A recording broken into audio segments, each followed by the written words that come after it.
meus amigos, sejam bem-vindos a mais um dia. Já hoje é quinta-feira, já falta pouco para o fim de semana. Espero que estejam todos bem. Eu hoje estou um bocadinho melhor, graças a Deus. Não tenho tanto sono e neste momento não tenho tantas dores. E por isso estou bem. A minha gata anda sempre ali a fazer asneiras. Onde quer que eu esteja, ela está a fazer asneiras. Vamos lá ver se nós conseguimos estar em paz. Vamos então continuar com este livro das famílias. Gostava de saber se vocês têm aprendido alguma coisa com este livro. Eu tenho. Vocês não comentam, não dizem nada.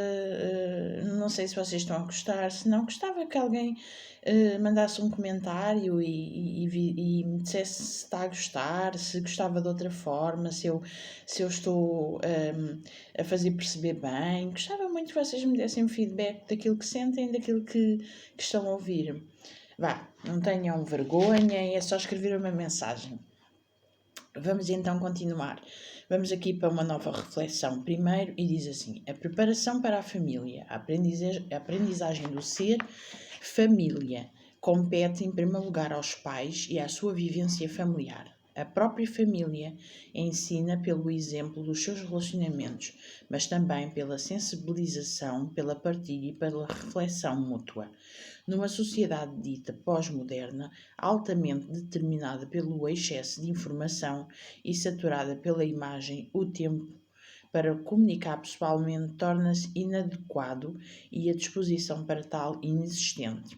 Cada vez se comunica mais através de mensagens por chat informático ou mensagens do que pelo diálogo verbal. Os relacionamentos tornam-se mais digitalizados do que humanos, camuflados por ilusões e simulações. A família fica cada vez mais fragmentada nos seus momentos de encontro tradicionais e a comunicação familiar mais distante. Neste contexto frio e distante, o culto familiar é uma sistematização dos encontros familiares na presença do alto comissionário familiar, o Deus, o Criador da família. Na medida em que o culto familiar promove o enriquecimento dos relacionamentos e da coesão familiar, os grupos sociais mais abrangentes ficaram mais fortes e mais estáveis. O salmista David condicionava o sucesso da edificação de casa, que podemos considerar sinónima de família, e da proteção da cidade na intervenção do Senhor. Se o Senhor não edificar a casa, em vão trabalham os que edificam. Se o Senhor não guardar a cidade, em vão vigia a sentinela. Salmo 127, versículo 1. Esta é a grande influência do culto familiar sobre os membros da família, realçada por Ellen White, quando escreveu que todos quantos visitam os cristãos vejam que a hora de oração é a mais preciosa, a mais sagrada e feliz hora do dia. Estas horas de devoção exercem uma influência enobrecedora em todos quantos dela participam. Trazem uma paz e um sossego aprazíveis ao espírito. Amém. Nesta semana, no princípio da semana, por estarem aqui a falar, cada vez falamos mais por mensagens e por chat, aconteceu uma coisa engraçada que eu fiquei assim, oh meu Deus, realmente. Uma patroa minha que estava no sítio onde eu estava a passar a ferro e o marido estava na sala e estavam a falar, mas não se conseguiam ouvir. E ela disse, vou mandar-lhe uma mensagem. Eu digo assim, que tristeza. Mandam mensagens para tudo.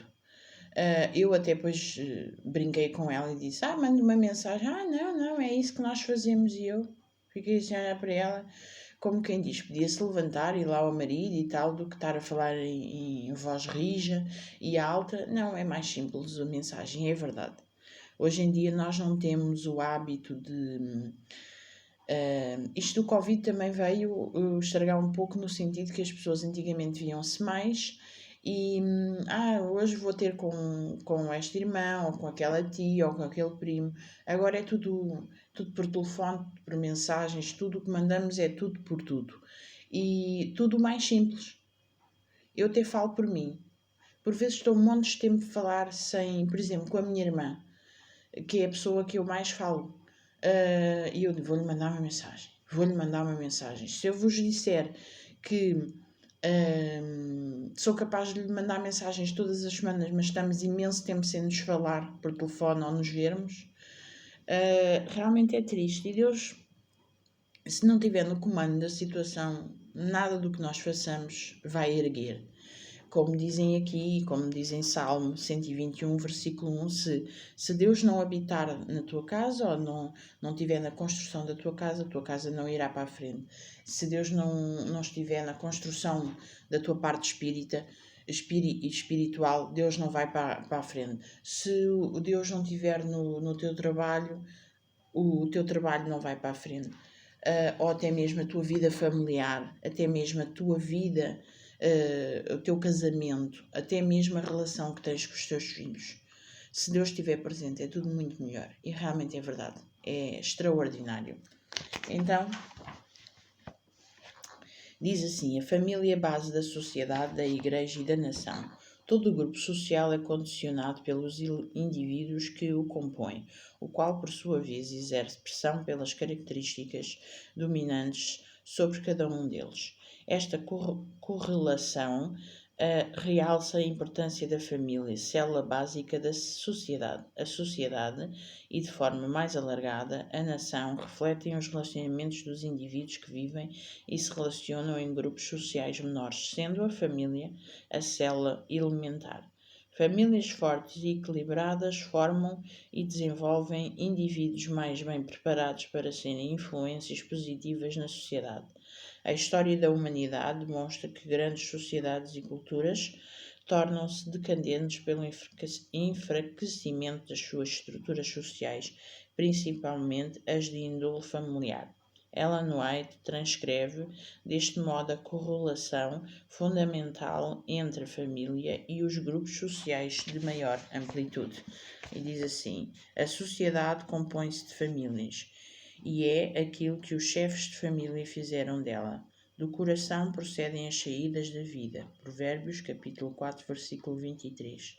E o coração da comunidade, da igreja e da nação é o lar. O bem-estar da sociedade, o êxito da igreja, a prosperidade da nação dependem das influências do lar. Segundo esta autora inspirada, os aspectos ligados com a educação, com as influências e atitudes da juventude, são indicadores do tipo de sociedade do futuro. A elevação ou a decadência do futuro da sociedade serão determinadas pelos costumes e pela moral da juventude que cresce ao nosso redor. Consoante a maneira como a juventude for educada e o seu caráter moldado na infância, adquirindo hábitos virtuosos, domínio próprio e temperança, assim será a sua influência na sociedade. Se os jovens forem deixados sem esclarecimento e sem controle, tornando-se deste modo voluntariosos e intemperantes em apetite e paixão, assim será a sua influência futura em moldar a sociedade. As companhias que a juventude mantém agora são os hábitos que formam as sociedades que adota, são uma indicação de que será a sociedade dos anos posteriores. Vamos lá ver. Se nós educarmos os nossos filhos na verdade, né, de Deus, os nossos filhos, independentemente se saírem da igreja, vão ter sempre a verdade e vão ser pessoas sempre humildes, simpáticas, com vontade de ajudar o próximo. Se nós educarmos os nossos filhos com brigas, com situações de violência doméstica em casa, com situações de desamparo, sem carinho, essas crianças vão futuramente ser exatamente o mesmo que aprenderam com os pais. Por isso é que é tão importante o relacionamento paternal e maternal, ou seja, com a mãe e com o pai, e com os irmãos, com as pessoas mais próximas, e o carinho, ou seja, o amor, é a coisa mais importante que existe. Tem que existir amor numa família para que as crianças também se sintam aconchegadas. Se não existir amor, não podemos dizer que as nossas crianças futuramente vão ser boas na escola, vão ter um bom curso, vão ter um bom trabalho. A maior parte das crianças que não têm afetos em casa são crianças com problemas e situações muito mais complicadas. Por isso é muito importante que isso exista. Vou só ler mais um último parágrafo, apesar de estar extenso, mas tem que acabar assim. Os valores familiares não podem ser amplamente desenvolvidos na escola, pois esta tem uma vocação mais centrada na formação académica do que na formação de caráteres apoiados em valores. É dada atenção ao civismo e à aprendizagem de uma vivência em sociedade, ao espírito de colaboração no trabalho de grupo, mas sem entrar nas dimensões de ética espiritual ou nos valores de família. Considera-se que estas questões são do foro privado perante uma multiplicidade de modelos familiares não convencionais. Ou seja, dentro de casa é que são aprendidos os princípios de uma vida, os princípios que Deus nos coloca à nossa disposição, os dons que Deus nos dá, para que na escola e com os amigos eles possam ter uma forma calma e serena de ser. Espero que tenham gostado, eu gostei muito. Até amanhã e que tenham um dia muito abençoado na presença do Senhor. Amém.